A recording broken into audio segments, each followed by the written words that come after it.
ગાંધીનગર લોકસભા બેઠક પર આજે સેન્સ લેવાની પ્રક્રિયા હાથ ધરાતા જ ઝી 24 કલાકે જે ખબર અગાઉ દર્શાવી હતી તેને પ્રાથમિક મહોર લાગી ગઈ છે। ગાંધીનગર બેઠક માટે ધારાસભ્ય કિશોર ચૌહાણે અમિત શાહના નામની રજૂઆત કરી, જેને તમામ ધારાસભ્યોએ એક જ અવાજે ટેકો આપ્યો। બાદમાં પત્રકારો સાથેની વાતચીતમાં નિરીક્ષકે જણાવ્યું હતું કે અમે ઈચ્છીએ છીએ કે ગાંધીનગર બેઠક પરથી કોઈ પણ રાષ્ટ્રીય નેતૃત્વ જ ચૂંટણી લડે।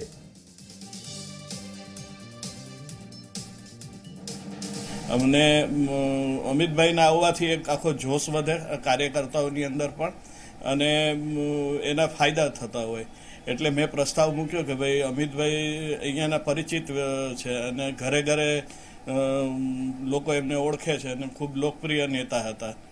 એના માટે જ્યારે મેં આ પ્રસ્તાવ રજૂ કર્યો અને કાર્યકર્તાઓનું બધાનું એક જ સૂર હતો કે ભાઈ અમિતભાઈ આવે એની અંદર અમારા બધાનો સાથ છે। અત્યારે એવું કહેવાય નહીં, કારણ કે અડવાણીજી માટે પણ અમે કંઈ એવું નથી કહેતા, એટલે રાષ્ટ્રીય નેતૃત્વ જ આ સીટનું નેતૃત્વ કરે એવી જ લાગણી સૌ કાર્યકર્તાઓએ વ્યક્ત કરી છે।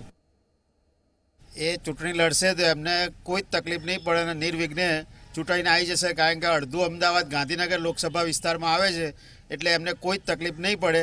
અને હંમેશા જ્યારે ગાંધીનગરની લોકસભાની સીટ હોય છે ત્યારે ટોપ અપ ઉપર જ હોય છે કે કોણ લડશે, અને જો આ વખતે સૌથી પહેલાં ફાઇનલ થયું છે તો કોઈ પ્રશ્ન જ ઉપસ્થિત નથી થતો।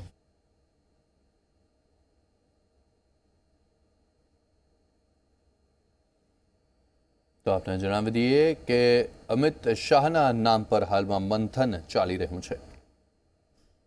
અમારી ગણતરી તો એવી છે કે લોકસભામાં એરિયાએ પોતે આવે અને અહીંથી જ ચૂંટાઈને આગળ વધે, એ જ અમારી ખાસ તો એમને અમારા તરફથી શુભેચ્છાઓ છે। પ્લસ એરિયા અહીંથી લડી રહ્યા છે, અમે અહીંના જે બહુ ખુશ છીએ કે ભાજપને લગતે આપણને આ અહીંયાથી લડશે તો 100% ભાજપને ફાયદો છે।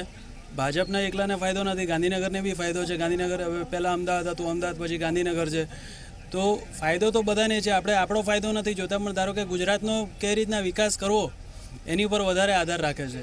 એટલે જો ધારો કે અમિત શાહ પોતે આવતા હોય તો વધારે સારું છે। मेरा मानना यह है कि जो गुजरात है वो विकास के मॉडल पे पूरे देश में माना जाता है, और आज की तारीख में जो चुनाव प्रक्रिया है उसमें सबसे बड़ी चीज़ ये हो रही है कि या तो राष्ट्रवाद चाहिए या आतंकवाद चाहिए। और बीजेपी जो भी नरेंद्र भाई मोदी है, अमित भाई हैं, उनकी एक ही सोच है, राष्ट्रवादी सोच है। वो बिल्कुल आतंकवाद पे टॉलरेंस नीति है, 0 टॉलरेंस नीति पे चल रहे हैं। तो मैं तो ये चाहता हूँ कि अमित शाह भाई यहाँ से चुनाव लड़ें और फुल मतों से जीते, पूरे देश में जीते।